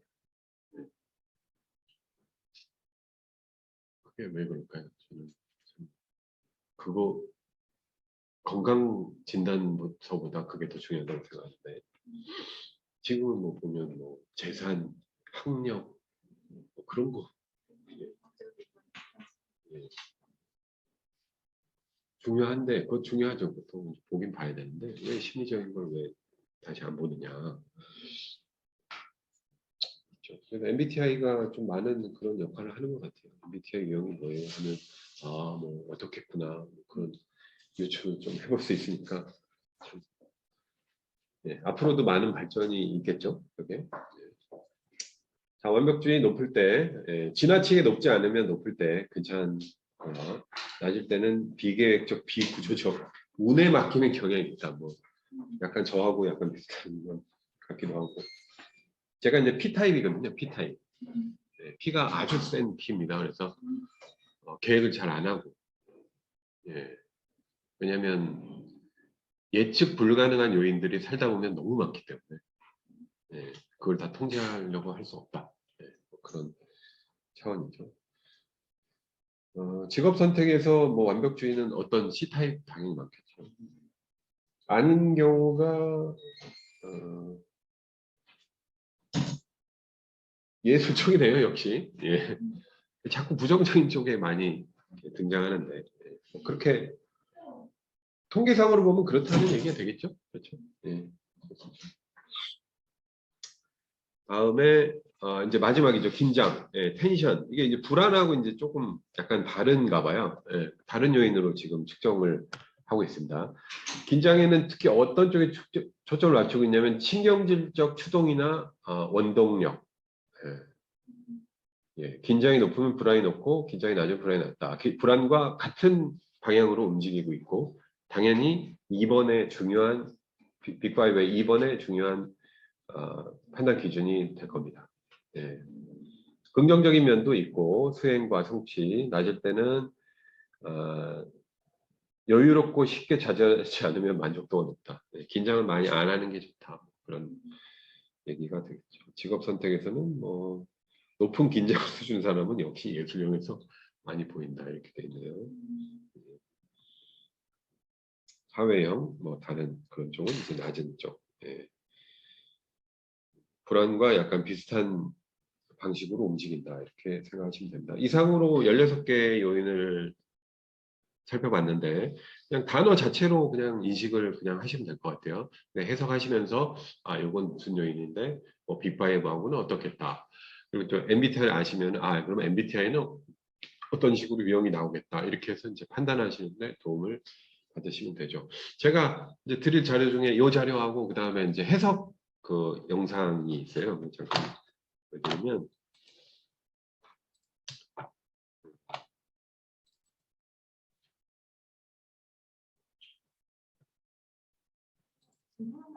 질문하시죠. 직업 선택에서의 의미에 나오는 그 직업군이 그 단련된다 이런 표현이 있잖아요. 그러면 실질적으로 뭐 계속 하고 그런 검토를 해서 목표값인지 아니면 몇 년도에 특정한 얼마큼의 대상으로 나온 값인지 이런 거를 알 수 있나요? 그 지금 홀랜드 유형으로 많이 보고 있잖아요. 그 홀랜드 통계책을 보면 어느 시점에서 어떤 표본을 갖고 조사한 내용으로 이렇게 그 통계 자료가 다 나와 있어요. 막 그걸 참조했을 거라고 생각하거든요. 최근에 너무 직업적 변동이 크다 보니까 근데 그게 참 직업 뭐 진로 해주기가 어렵다. 제 생각에는 진짜 자주 못하는 게 그 어마어마한 비용이 드는 거잖아요. 그래서 자주 아마 안 하지 않을까. 네, 그 통계도 약간 오래된 거일 가능성이 높은데, 근데 뭐 걱정 안 하셔도 되는 게 그래도 인터넷 나오는 거 리아색 유형상에 분포되어 있는 직업이 바뀌지는 않아요. 그게 그렇죠. 그게 관습형이었던 직업이 뭐 예술형으로 되고 그런 게 아니기 때문에 그냥 사실은 이런 직업 적성검사도 마찬가지입니다만 최신 직업이 계속 반영되기는 아마 쉽지 않을 거고 근데 실제로 그 직업명을 찍는 거는 큰 의미는 없다고 생각해요. 그냥 지금 홀랜드 유형이나 이런 걸 보면 아 대충 거기서 파생된 직업들이 뭐 프로게이머는 뭐 어디에 속하고 이런 거를 유추해서 생각하시면 되는 거죠. 예, 그래서 우리가 유형으로 구분하는 그런 게 있죠. 요게 이제 지금 지금 여러분들이 하신 성격 수치가 현실적이네요. 그래서 불안 많이 들어오셨고 언어에 대한 개방성, 독자성, 완벽, 조리, 긴장 이렇게 돼 있습니다. 그래서 그 밑에는 1순위, 2순위, 3순위에서 여러분들이 가지고 있는 수치 있어요. 그래서 이제 그런 수치를 나타내는 것이다 이렇게 보시면 되고 그래서 이제 그 검사를 하고 해석을 하실 때 그 요 해석 강좌를 그냥 매담자한테 한번 들으시라고 하는 것도 어느 기본적인 해석에는 도움이 되실 것 같아요. 네, 지금 말씀드린 것들을 그냥 축약해서 이렇게 길지 않게 이게 또 길어지면은 안 보기 때문에 자 그래서 오늘 이 시간에는 정리를 해보면 이제 카텔이라는 분이 성격 특질 이론을 얘기했는데 그 특질적 접근은 특질의 성격을 구성하고 이 특질에 따라서 여러분들이 어떻게 행동할 수 있는가를 예측할 수 있도록 해주고 그 특질의 구성이 16가지로 구성이 돼 있어서 여기 보시는 대로 여러분들이 이 16가지 유형이 수치가 높으냐 낮으냐를 그래프를 통해서 아실 수가 있고요. 그리고 이체근이라고 해서 보다 더 큰 틀에서의 여러분들의 행동과 사고의 특징을 여기서 어느 정도 예측해 볼 수 있다. 이렇게 정리를 하시면 되겠습니다. 자, 그래서 오늘 이 시간에는 성격 네, 요거 자료 다 드릴 거니까 그렇게 해서 활용하시면 되겠습니다. 이거 좀 보시면 뭐 그렇게 어렵지가 않아요. 그러니까 한번 MBTI도 쓰시고 네, 16PF도 한번 써보시면 좋으실 것 같아요. 자, 이제 빅5 요인이 그것들을 요인을 이제 한꺼번에 모아서 지금 보시는 대로 외향성, 내향성 1요인, 고분한, 저분한 2요인, 강인성, 수용성, TF죠. 예, 독립성, 수능성, 예, 그다음에 절제와 방종 이렇게 5가지로 보여준다. 그러니까 1차 요인 16개 유형의 수치가 모여서 2차 요인으로 또 새롭게 이렇게 그래프를 보여주도록 이렇게 되어 있습니다. 이상으로 내용은 좀 살펴봤고 다시 한번 이 리포트를 보시면 이게 이제 디자인이 그 이후에 좀 바뀌어서 좀 많이 신경을 썼어요. 이렇게 좀 이쁘게 아무래도 단조롭지 않게 색깔을 그래서 리포트 같은 게 이제 컬러로 출력하시고 그리고 뭐 이렇게 예를 들면 학생들의 경우도 뭐 학생 프로파일 이런 게 있나요? 그러면 거기다가 이제 해서 전달하기도 좋으실 거고 컬러를 뽑으시면은 모양도 되게 이쁘게 잘 나오게 신경을 되게 개발에 신경을 많이 쓰고 있습니다. 그런 모양새 되게 중요한 거기 때문에 그래서 마지막에 이제 빅5 이론까지 이렇게 무슨 요인이 어디에 걸리는가 요거까지 아시면 이제 성격 검사에서는 거의 전문가 수준 정도라고 생각하시면 될 것 같아요. MBTI는 이제 융의 이론에 따라서 만든 것인데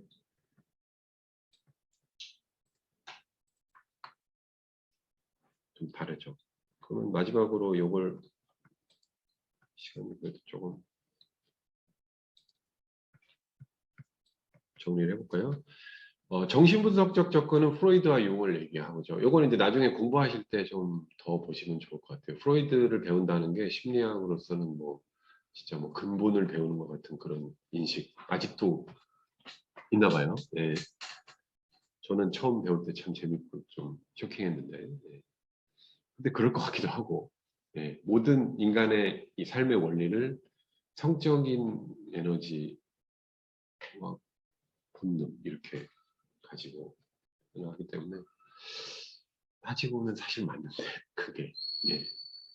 그런 인간의 삶의 원리는 그냥 생존이잖아요. 따지고 보면 생존. 예. 생존 어떻게 생존? 더 잘 생존, 더 돈 많이 벌고 행복한 생존. 예. 내가 생존 못하면 내 후손이라도 잘 생존. 생존의 그 원리 차원에서 보면은 이제 상당히 좀 잘 맞고 아직까지도 이제 회자가 되고 그래서 프로이드는 그 성격의 구조, 이드, 에고, 슈퍼에고, 그다음에 성격 발달 이론, 네, 5단계 그 얘기를 했죠. 그래서 자녀를 낳고 초기에 몇 년이 얼마나 중요한가, 뭐 이런 거를 좀 역설하는 뭐 그런 차원이고, 융은 이제 MBTI의 이론이 되겠죠. 융의 이론도 뭐 집단 무의식 같은 그 정신 역동 이런 걸 중요하게 생각하는 거고 여러 가지 뭐 그런 개념들이 나옵니다. 한번 보시면 좋을 것 같아요. 페르소나, 그림자, 아니마, 아니무스 이게 사실 이게 인간의 어떤 약간 부정적인 측면에 초점을 부정이라고 하니까 좀 이상한데 사회적 얼굴, 뭐 성적 충동 이런 거는 부정이라고 얘기하기는 좀 그렇습니다만 어쨌든 겉으로 드러내서 잘 얘기 안 하는데 다 알고 있는 거잖아요. 이게 심리학자들이. 예. 그런 것이 성격 결정에 형성에 결정적인 영향을 미친다. 이렇게 보는 겁니다. 지금 살펴보신 특성적 접근이 있고 특성적 접근이지만 사실 빅5로 모아놓으면 유형론이 되는 거예요. 네, 그러니까 16PF는 유형과 특질을 다 이제 다루고 있다. 그렇게 보시면 됩니다. MMPI는 특질론, MBTI는 유형론 이렇게 되는 거죠. 인본주의적 접근이라고 있는데 이건 되게 좀 착한 사람들인가 봐요. 예. 인간의 자아 실현 의지가 성격 형성에 영향을 주고 반영이 된다. 책에 이제 잘 나와 있습니다. 그래서 아주 건설적이고 긍정적인 그런 방식으로 자기 자신을 발전시키고 타인에게 이롭게 만들려는 의지가 성격 형성에 영향을 준다. 이분들 성격 자체가 그러신 분들인가 봐요.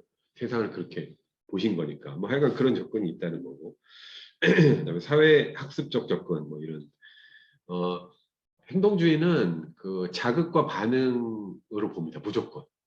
속에 뭐가 들어있는지 난 잘 모르니까 나타나는 행동으로 이제 판단하고 그 행동을 형성하는 거 이런 것들을 우리가 교육이라고 보고 뭐 이렇게 보는 거. 완전히 그냥 기계적으로 접근하는 거죠. 아주 이 사람들은 제가 볼 때 약간 이과 스타일인 것 같아요. 특별히. 인본주의 하면 좀 약간 문과적인 왜냐면 심리학이 이제 양쪽에 다 걸쳐 있으니까. 근데 안에 들어있는 걸 어떻게 알아? 뭐 그게 보여? 우리가 초자라는 게 있다고 그 프로이드 얘기하지만 뭐 보았습니까? 그거를 뭐 어디 구분이 돼 있어서 뭐 초자 이만큼 이렇게 안 하잖아요. 그러니까 그냥 드러나는 행동만 갖고 이제 모든 걸 규정하는. 근데 이제 보통 성격은 행동하고 사고의 조합이다라고 얘기하는데 이 사람들 입장에서는 그냥 행동만 갖고 이제 판단하는 거죠. 드러나는 행동으로 사람의 성격을 이제 유추하고 뭐 그런 접근법이라고 보시면 되고 뭐 인지적 접근 뭐 개인의 신념 체계와 현상 환경이 만나서 이루어지는 어떤 콜라보 이것이 성격입니다. 그러니까 후천적인 걸 좀 중요하게 생각한 것 같은데 형성된다 뭐 그렇게 보는 거죠. 근데 저는 그냥 개인적으로는 결정대에서 태어나는 게 많은 것 같고 바꾸려고 해도 잘 안 바뀌는 것 같고 그래서 타고나는 그 측면에 좀 더 신뢰가 좀 많이 간다고 해야 되나 뭐 그런 견해를 갖고 있습니다. 일시적으로 뭐 보상에 의해서 다른 행동을 할 수 있지만 근본적인 것은 달라지지 않는다. 이렇게. 이런 접근법들이 이제 쭉 여기 다 나와 있으니까 한번 성격 이해하시는 데를 한번 쭉 보시고 그 중에 우리가 융해 이론을 활용한 MBTI를 많이 지금 사용하고 있는 거였고 근데 성격 특질 이론도 따지고 보니까 이거는 유형론에서 다루는 그런 내용들이 다 세세하게 특질적으로 파악이 가능하고 또 빅5로 모아보면 그게 곧 그 MBTI 이론하고 거의 똑같다 이렇게 이해하시면 되겠습니다. 자, 시간이 좀 지났는데 실습을 이제 또 못 해봤는데 가셔서 한번 로그인 하시고 검사 한번 좀 해보시고요. 다음 시간에는 좀 그 실습을 좀 할 수 있도록 검사하시는 건 이제 아마 다 아실 것 같아서 실제로 이게 시키면서 자기 건 잘 안 해보는 경우가 많아요. 요럴 때 해보지 그런 경우가 많으신 것 같아요. 다음 주에는 좀 실습도 하고 그렇게 하도록 하겠습니다. 질문 있으신가요? 다음 주엔 어디를 주로 다음 주께 의사소통인가요? 이거는 그럼 좋으시죠. 그거 좋습니다. 잠깐만요. 다음 주차.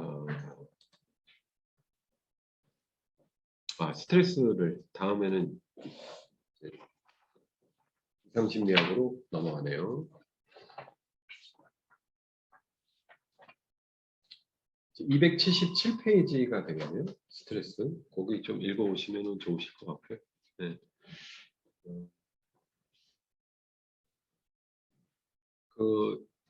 제가 쓴 책 중에 스트레스 심리학이라고 있어요.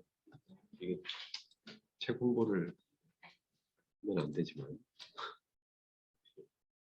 그냥 정보 차원에서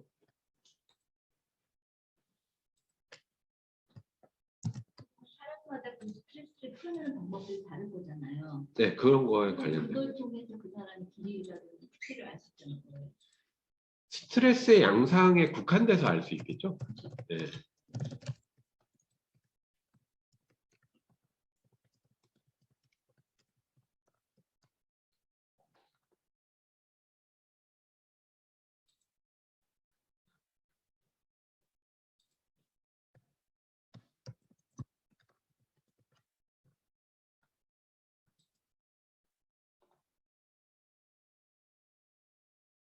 이 영역별로 하나씩 이렇게 뽑아서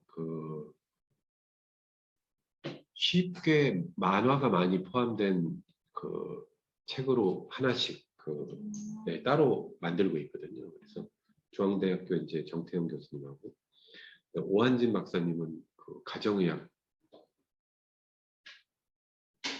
의사하신 그분도 나름 되게 유명하신 분인데 요거가 한번 여유가 있으시면 한번 봐보시면 되게 심혈을 기울여서 잘 만들었습니다. 그림을 많이 넣고 샘플이 나와 있으면 좋을 텐데. 예. 저 한번 살려고 예, 있어요. 그러니까 또 두 개씩이나 보시죠. 예, 예. 자, 또 질문이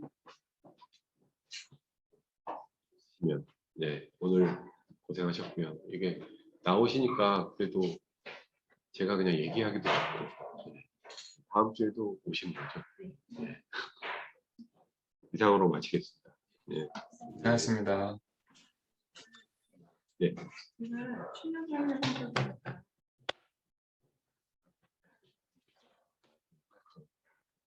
옛날 버전, 지금 한 버전 다 지금 해봤는데 예. 이런 게 들어와 있어. 2페이지하고 3페이지 사이에. 그래서 이것 때문에 출력하는데 페이지가 막 오그러지는 거예요. 그 버전은 잠깐만요. 이게 지금 크롬으로 한번 해보시겠어요? 이거는 그 버전에서도 이게 왜 이게 지금 엣지로 들어간 거죠? 크롬으로 한번 해보십시오. 이게 그러니까 표준을 우리가 크롬으로 좀 메인을 그렇게 재단을 해서 엣지는 없어지는 거 아니에요? 혹시? 교재는 27,000원. 네. 그 세미나비 들어갔던 그렇죠. 네, 그쪽으로. 그럼 선생님 초등학교 교사시. 이제 퇴직했어요. 아, 그렇죠. 예. 벌써 퇴직은.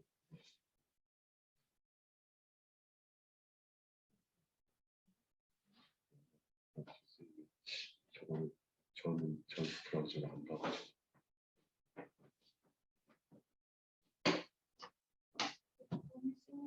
예, 괜찮죠. 일단 풀려가지고, 죄송합니다. 이게 왜?